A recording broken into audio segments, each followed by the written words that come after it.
안녕하세요. 휴즈플로우 CTO 이길복입니다. 이번 시간에는 오디오북 앱 템플릿 활용하는 방법을 설명드리려고 합니다. 개발에 대해서 하나도 모르셔도 5분에서 10분 정도 시간을 투자하시면 여러분들의 오디오북 앱을 만드실 수가 있습니다. 제가 설명드릴 것에 대한 간략한 요약이고요. 첫 번째로 아이콘 같은 이미지 리소스를 덮어 쓰신 다음에 두 번째로 package.fxmanifest 파일을 수정하십니다. 그리고 세 번째로는 만약에 로컬에 내장하실 음원 파일이 있다면 그것들을 그 프로젝트에 추가를 하신 다음 네 번째 settings.xml 파일을 수정하게 되십니다. 그리고 마지막으로 프로젝트를 빌드를 하고 테스트를 하셔서 문제가 없이 잘 나온다. 그럼 앱이 완성된 겁니다. 자, 첫 번째로 이미지 리소스를 덮어 쓰셔야 되는데요. 지금 저희 휴즈플로우에서 만든 그 앱 이미지 가이드라인입니다. 좀 여기저기에 나와 있는 정보들을 모아가지고 정리를 한번 해 놓았는데요.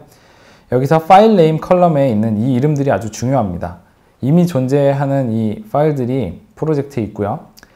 이 파일들을 이름을 똑같이 맞춰서 만드신 다음에 덮어 쓰시면 이제 여러분들의 앱으로 바뀌는 겁니다. 지금 보시면 필수적으로 들어가야 될 것이 logo.png 이게 있고요. 이거는 오른쪽에서 보셨을 때 파란색 인터넷 익스플로러 이 아이콘이랑 그 다음에 벅스 요거에 해당되는 파일입니다. 그 다음에 두 번째로는 이거는 지원하셔도 되고 안 하셔도 되는 겁니다. wide logo.png인데 이거는 보라색으로 되어 있는 메시지나 컷더 로프에서 쓰고 있는 긴 그 타일이고요. 세 번째로 스몰 로고. 이 로고는 이제 앱 검색이라든가 또는 그 핀치 줌 인을 해서 그 시멘틱 줌으로 갔을 때 그 화면상에서 보여지는 작은 아이콘입니다. 네 번째 배지 로고는 여러분들 앱에서는 적용이 안 되기 때문에 건너뛰고요. 다섯 번째 스토어 로고.png는 그 스토어에 마켓에 올라갔을 때 거기서 검색 결과로 나왔을 때 요 표시되는 아이콘입니다. 그래서 이것도 중요하고요. 마지막으로 스플래시 스크린.png가 있는데 이게 여러분들 앱의 그 제일 큰 화면입니다. 그래서 제일 중요합니다. 이 파일을 정성을 많이 들여서 만드시길 바라고요. 여기까지는 어떤 앱을 만드셔도 그 여러분들의 앱을 위해서 커스터마이즈 해야 되는 그런 부분이고요. 아래쪽에 있는 두 개가 이번 그 오디오북 앱을 위해서 추가된 파일입니다. 그래서 오디오북 앱에 이번 앱은 제목이 따로 있다. 그럼 그 제목을 이미지화해서 멋지게 만드신 다음에 허브페이지 로고.png라는 이름을 주십시오. 그러고 나서 덮어 씌우시면 그 앱 이름이 앱 안에 표시가 되고요. 그리고 여러분의 회사 로고라든지 서비스 로고라든지 그리고 여러분들의 뭐 닉네임이라든지 이런 것들을 또 이미지로 멋있게 만드신 다음에 서비스 로고.png라는 이름을 주십시오. 그래서 이 파일을 덮어 쓰시면 화면 오른쪽 상단에 또 그 로고가 표시가 됩니다. 이 정도를 준비해 주시면 되고요. 준비한 이미지를 가지고 자, 프로젝트를 한번 열어서 설명을 드리겠습니다. 지금 여러분들이 이 프로젝트를 갖고 계실 거예요. 그래서 Assets라는 폴더를 확장해 보시면 여러 가지 이미지들이 들어 있습니다. 여기에 이 이미지들을 덮어쓰기 하시면 돼요. 그러면 여러분들의 앱으로 디자인이 바뀌게 됩니다. 다음으로 package.fxmanifest 파일을 수정하시면 됩니다. 솔루션 탐색기에서 이제 프로젝트 목록에 package.fxmanifest를 찾아서 여시면 되는데요. 한번 열어보겠습니다. 자, 하단에 보면 이제 package.fxmanifest 파일이 있고요. 이걸 더블 클릭해서 열겠습니다. 이 파일은 앱마다 하나씩 들어있는 앱 설정에 관한 파일입니다. 보시면은 그 앱 설정이 GUI, 그래픽 유저 인터페이스로 제공이 되고 있다는 걸 보실 수가 있고요. 어디를 고쳐야 되는지 한번 보겠습니다. 자, 디스플레이 네임과 디스크립션 부분을 고치시면 되는데요. 그 디스플레이 네임 쪽에 그 앱 제목을 적어 주시고요. 디스크립션 쪽에다가 이제 앱 설명을 적어 주시면 됩니다. 자, 여기 보시면은 오디오북 템플릿이라고 적혀 있는 이 부분에 여러분 앱 제목을 적으시면 되고요. 자, 휴즈플로우에서 만든 오디오북 템플릿입니다. 이 부분에다가 여러분 앱 설명을 바꿔서 적어주시면 됩니다. 그리고 네, 백그라운드 2개를 교체하실 수가 있는데요. 자, 스크롤을 내려보시면 그 타일의 백그라운드와 스플래시 스크린의 백그라운드 이렇게 두 가지가 있습니다. 이 부분의 색상을 두 개를 통일하셔도 되고 각자 다른 색상을 가져가셔도 됩니다. 네, 포토샵이나 이런 그래픽 툴에서 원하는 색깔을 정하신 다음에 그 색깔에 대한 코드를 읽으셔가지고 이 부분을 수정하시면 됩니다. 네, 다음으로 보시면 이제 패키징 탭에서 두 군데를 또 고쳐주셔야 됩니다. 패키지 디스플레이 네임과 퍼블리셔 디스플레이 네임 이 두 가지가 수정이 필요합니다. 자, 다시 비주얼 스튜디오로 돌아와서 패키징 탭을 선택을 하시고 이 오디오북 템플릿 앱 이 부분을 또 여러분의 앱 제목으로 바꿔주시면 되고요. 그리고 그 배포자 이름, 여러분 회사가 될 수도 있고 여러분 성함이 될 수도 있겠죠. 그것을 휴플라디오 대신에 적어주시면 됩니다. 스텝 3은 그 앱 패키지 안에다가 그 음원 파일을 같이 포함시켜 갖고 배포하실 분만 따라 하시면 됩니다. 뭐 서버 쪽에서 스트리밍 받으신 경우에는 이 부분은 무시하시고 넘어가십시오. 네, 그래서 만약에 앱 안에 그 음원 파일을 내장을 시켜서 배포하시고 싶다. 나는 서버 운영 안 한다. 이러신 분들은 그 로컬 미디어 폴더 안에다가 mp3 파일 따위를 이제 복사를 하시면 됩니다. 지금 보시면은 제가 샘플 앱에다가 이렇게 그 mp3 파일을 3개를 넣어놨는데요. 이것들은 이제 윈도우 7 운영체제를 깔면 그 안에 내 음악 안에 샘플 음악이라고 들어있는 그런 mp3 파일입니다. 제가 뭐 딱히 여기다 집어넣을 mp3 파일이 없어서 그걸 일단 넣어놨고요. 여러분들이 만약에 그 내장 음원을 안 쓰신다고 하시면 이 부분을 깔끔하게 지우시는 게 좋습니다. 앱의 용량을 차지하고 있기 때문에 이 부분을 지우고 시작하시는 게 좋고요. 그리고 내장 음원을 쓰시는 경우에는 여기다가 이제 더 추가로 붙여 넣으시면 됩니다. 네. 조금 오해가 있으실 수가 있는데 내장 음원을 쓰시던 안 쓰시던 네, 이 부분에 샘플로 넣는 mp3는 일단은 삭제를 먼저 하시고 그 다음에 진행을 하시면 됩니다.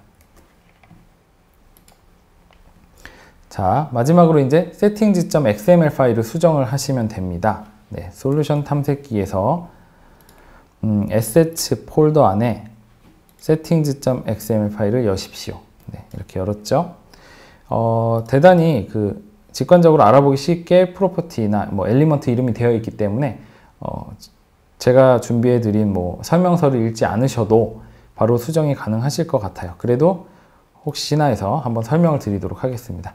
자, 이 부분 보시면은 1번, 2번, 3번, 4번까지가 이제 색상을 변경하는 부분이에요. 그래서 한꺼번에 설명드리겠습니다. 이 PPT 페이지에 보시면 미리 보기가 있는데 이걸 보시면 이해가 좀 쉬우실 거예요. 그래서 1번은 그 앱 제목 글자 색상을 지정하는 겁니다. 그래서 여기를 고치시면은 앱 제목 색상이 바뀌고요. 2번은 앱 전체 배경 색상을 고치실 수 있는 부분입니다. 네, 3번은 그 동영상 플레이어라고 여기 적혀 있지만 동영상 플레이어가 아니고요. 사실 이 오디오북 템플릿에 대한 메인 이미지가 되겠습니다. 그 이미지가 나오는 공간 뒷 배경색을 3번에서 수정을 하시면 됩니다. 네, 여기서 사용되는 이 이미지가 우리가 가정하고 있는 화면 2분의 1 하고 관계없이 또 비율이 자유로울 수 있기 때문에 그 이미지와 무관하게 또 남는 여백을 채우기 위해서 3번의 배경색이 또 필요한 겁니다.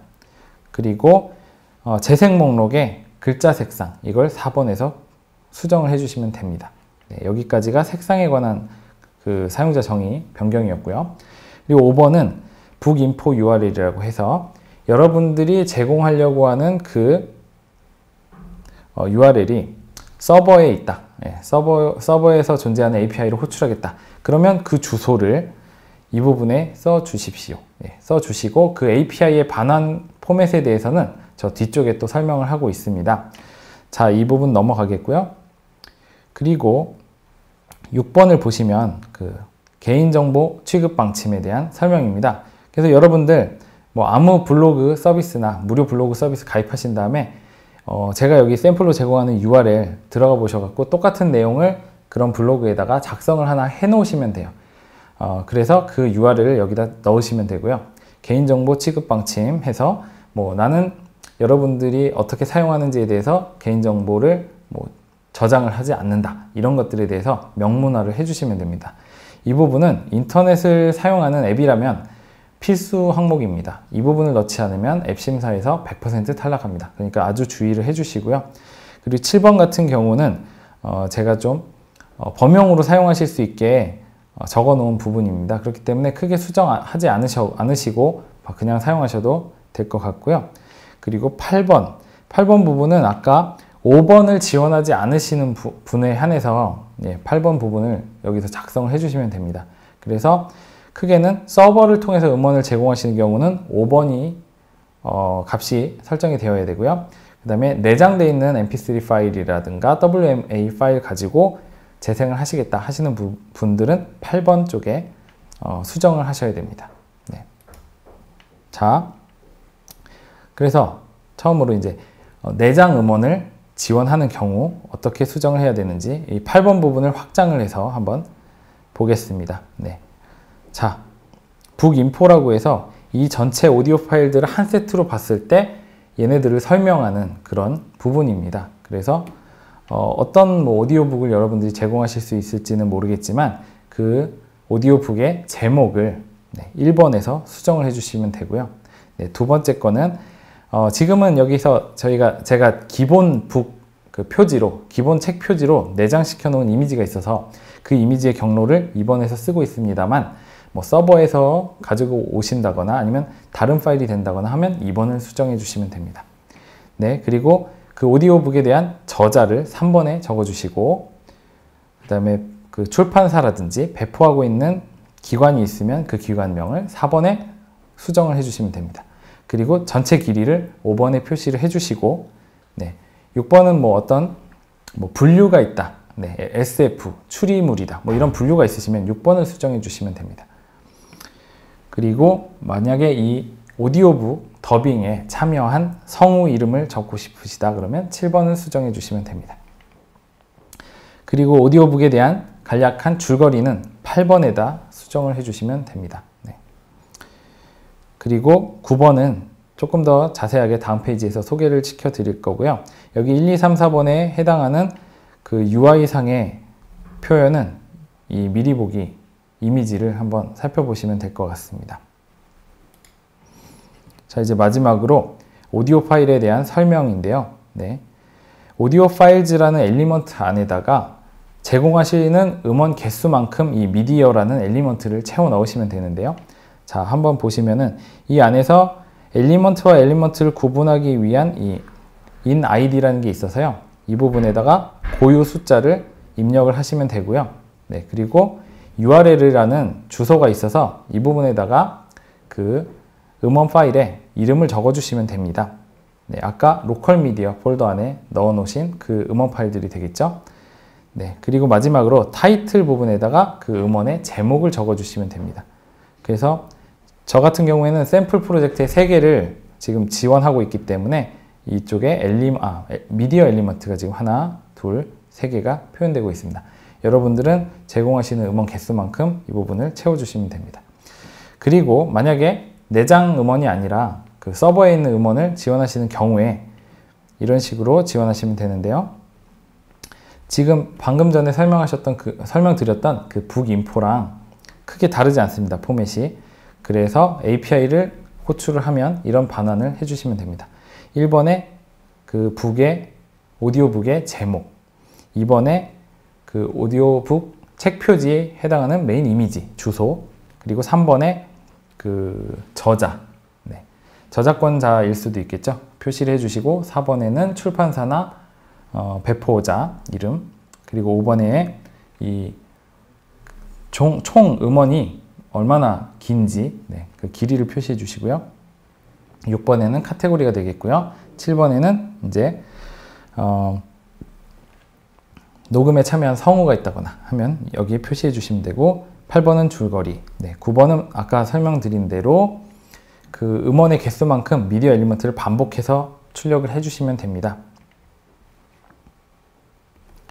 자, 여기까지 하시면은 커스터마이징이 끝났고요. 그 다음에 이제 릴리즈인 상태, 이게 어디 있냐면은 프로젝트로 돌아가시면은 이 부분에 있습니다. 릴리즈인 상태에서 빌드를 해주시고요. 릴리즈인 상태에서 체크하는 이유는 디버그인 상태에서 그 컴파일한 패키지는 스토어에 올라가지 않습니다. 스토어에 올라간다 하더라도 앱 심사에서 100% 실패합니다. 그렇기 때문에 릴리즈에서 컴파일 성공하는 게 중요하고요. 또 저희가 스무드 스트리밍 플러그인을 사용하고 있는데 그 플러그인이 C++로 작성이 되어 있습니다. 그렇기 때문에 AnyCPU로 컴파일해서 하나로 지원하는 게 불가능합니다. C++ 컴포넌트를 쓰게 되면 저희가 CPU를 분할을 해서 지원할 수밖에 없고요. 그래서 릴리즈 컴파일을 하고 릴리즈 ARM 컴파일을 시도를 해보셔야 됩니다. 이렇게 두 개가 다 성공한 것을 확인하신 다음에 다시 릴리즈 선택해서 앱을 한번 실행해 보도록 하겠습니다. 여러분들이 그 서버를 운영하면서 mp3를 지원한다고 하시면은 이 앱에서는 다운로드를 받고 그 다운로드되는 진행률도 표시를 하고 이미 다운로드된 파일에 대해서는 이렇게 체크박스 표시까지 하는 기능이 들어가 있습니다. 또한 그 인터넷이 끊어진 경우에 그거에 대한 에러 메시지 표시나 이런 것들을 포함하고 있기 때문에 안심하고 사용하실 수 있을 것 같습니다. 자, 이렇게 샘플 프로젝트에 들어있는 음원들이고요. 이렇게 해서 여러분들의 앱을 이 템플릿을 이용해서 만드시는 방법을 설명을 드렸습니다. 이 템플릿을 가지고 여러분들의 그 재미난 앱이 빨리 그 스토어에 등록되기를 기다리겠습니다. 기대하겠습니다. 감사합니다.